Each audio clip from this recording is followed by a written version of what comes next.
Sepanjang abad pertengahan, ada salah satu peristiwa paling kelam dan paling transformatif dalam sejarah peradaban manusia. Suatu peristiwa yang mengubah wajah dunia secara radikal, memusnahkan jutaan jiwa dan meninggalkan jejak yang tak terhapuskan dalam memori, yaitu wabah hitam, atau yang lebih dikenal dengan sebutan Black Death. Hari ini, kita akan menyelami salah satu babak paling kelam, paling membingungkan, dan paling mematikan dalam sejarah peradaban manusia. Tetapi juga meninggalkan jejak misteri dan pertanyaan yang masih kita coba pecahkan hingga hari ini. Bersiaplah, karena kita akan mengungkap tabir kegelapan di balik momok yang mengubah dunia selamanya. Bagi orang-orang di abad ke-14, wabah hitam adalah sebuah misteri yang menakutkan. Mereka melihat orang-orang yang sehat tiba-tiba jatuh sakit dengan gejala mengerikan. Pembengkakan hitam di ketiak dan selangkangan yang disebut bubo, demam tinggi, muntah darah, dan kematian yang datang begitu cepat, seringkali dalam hitungan hari. Mereka tidak tahu apa penyebabnya, bagaimana penyebarannya, atau bagaimana cara menghentikannya. Wabah hitam adalah pandemi pes yang disebabkan oleh bakteri Yersinia pestis. Bakteri ini biasanya hidup di dalam tubuh hewan pengerat, terutama tikus, dan ditularkan ke manusia melalui gigitan kutu yang terinfeksi. Ada 3 bentuk utama: pes bubonik yang paling umum dan menyebabkan bubo, pes septisemik yang menyerang aliran darah, dan pes pneumonik yang menyerang paru-paru dan bisa menular langsung antar manusia melalui udara. Namun, pada masa itu, pengetahuan ini sama sekali tidak ada. Inilah awal dari misteri besar. Salah satu misteri terbesar adalah asal-usul pastinya. Meskipun teori paling populer menunjuk pada dataran Asia Tengah, mungkin di wilayah yang kini disebut Kirgistan, sekitar tahun 1330-an, detail pastinya masih diselimuti kabut sejarah. Bagaimana persisnya bakteri ini bermutasi atau menyebar dari hewan pengerat liar ke manusia dalam skala masif masih menjadi bahan penelitian. Dari Asia Tengah, wabah ini menunggangi jalur perdagangan, terutama jalur sutra, mencapai Crimea di Laut Hitam. Kisah pengepungan kota Kaffa oleh bangsa Mongol pada tahun 1346, di mana konon mayat-mayat korban pes dilemparkan ke dalam kota, sering disebut sebagai titik awal penyebaran ke Eropa. Namun, apakah itu taktik perang biologis yang disengaja atau hanya kebetulan tetap menjadi perdebatan? Yang jelas, para pedagang Genoa yang melarikan diri dari Kaffa membawa serta momok ini ke pelabuhan-pelabuhan di Mediterania, seperti Messina di Sisilia pada Oktober 1347. Dari sana, dengan kecepatan yang mengejutkan, wabah hitam menyapu seluruh Eropa. Bagaimana bisa penyakit ini menyebar begitu cepat tanpa pemahaman tentang transmisi? Inilah misteri kedua, kecepatan dan efisiensi penyebarannya yang melampaui logika saat itu.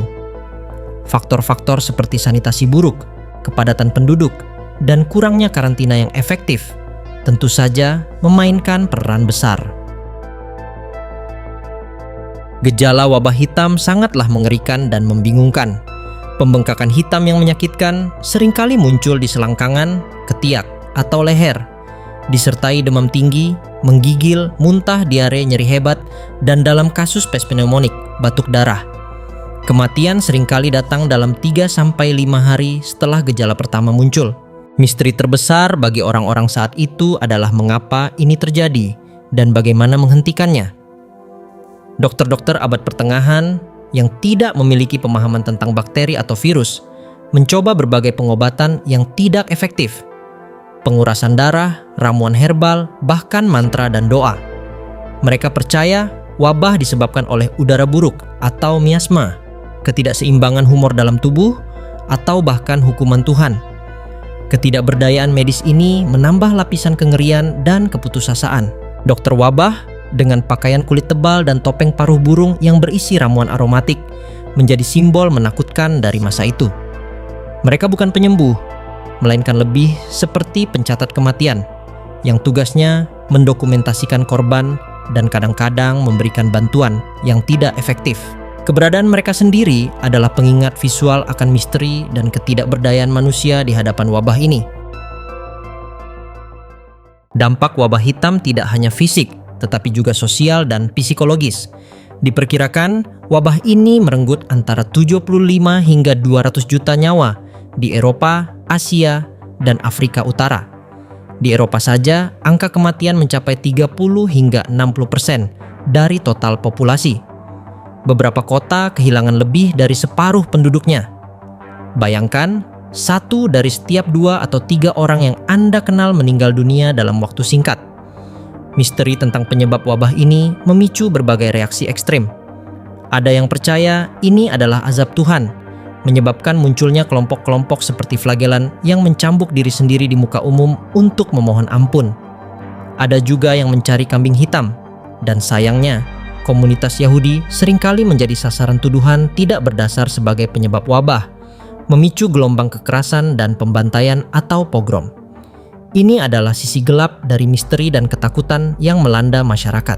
Kepercayaan pada institusi, baik gereja maupun pemerintah, terguncang. Struktur sosial yang mapan runtuh. Hubungan keluarga dan komunitas hancur karena ketakutan akan penularan.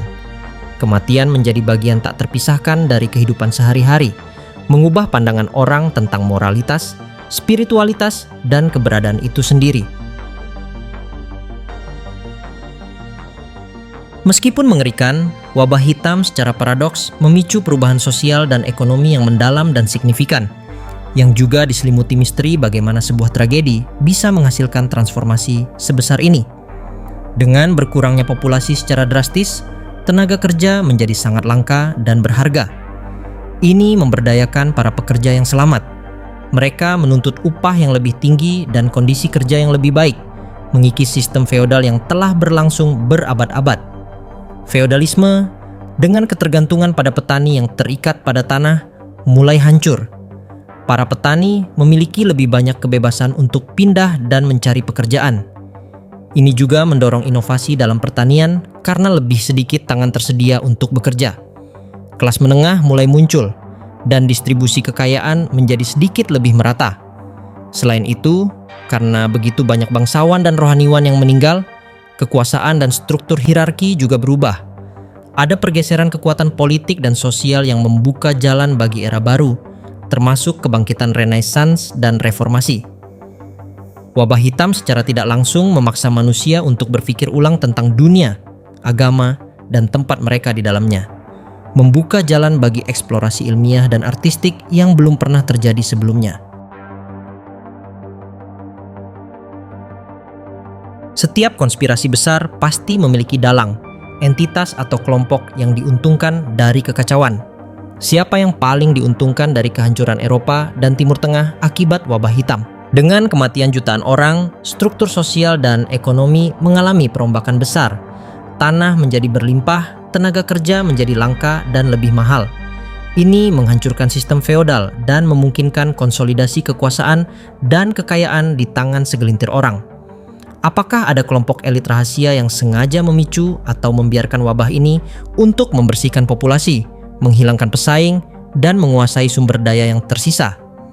Beberapa teori mengklaim bahwa kelompok agama tertentu yang meyakini pembersihan dunia mungkin melihat wabah ini sebagai alat ilahi, atau bahkan sengaja memfasilitasinya agar ramalan mereka terpenuhi.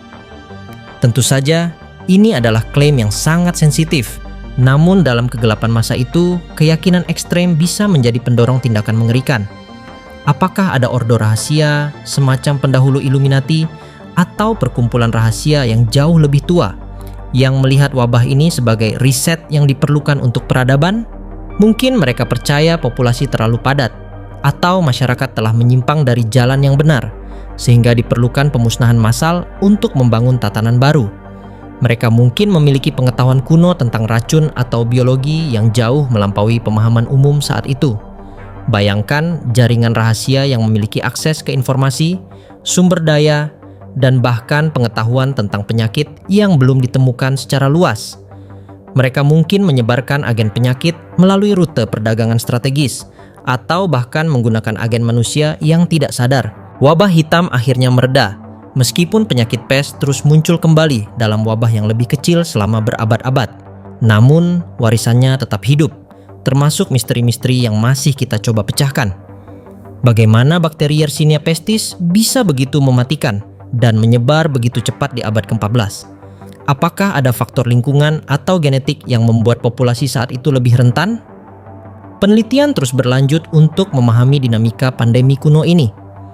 Pelajaran dari wabah hitam sangatlah relevan. Ini menunjukkan kerentanan manusia terhadap penyakit menular, bahkan di era modern dengan kemajuan medis. Pandemi COVID-19 baru-baru ini adalah pengingat yang nyata akan hal ini. Wabah hitam mengajarkan kita pentingnya sanitasi, kebersihan, dan pemahaman ilmiah tentang penyakit. Abad pertengahan tidak memiliki pengetahuan ini, dan kita sekarang jauh lebih siap, meskipun tantangan tetap ada. Wabah hitam adalah salah satu episode tergelap dan paling misterius dalam sejarah kita, sebuah pengingat abadi akan kekuatan alam yang tak terduga dan konsekuensi yang mengerikan. Namun, di tengah kehancuran, ia juga menaburkan benih perubahan yang pada akhirnya membentuk dunia yang kita tinggali saat ini, mendorong manusia untuk mencari jawaban, berinovasi, dan membangun kembali. Apakah wabah hitam benar-benar hanya kecelakaan alam? Ataukah ia adalah bagian dari skema yang lebih besar, sebuah pembersihan yang direncanakan oleh tangan-tangan tersembunyi? Kita mungkin tidak akan pernah tahu dengan pasti. Namun, yang jelas, kisah wabah hitam jauh lebih kompleks dan mungkin jauh lebih misterius daripada yang pernah kita bayangkan.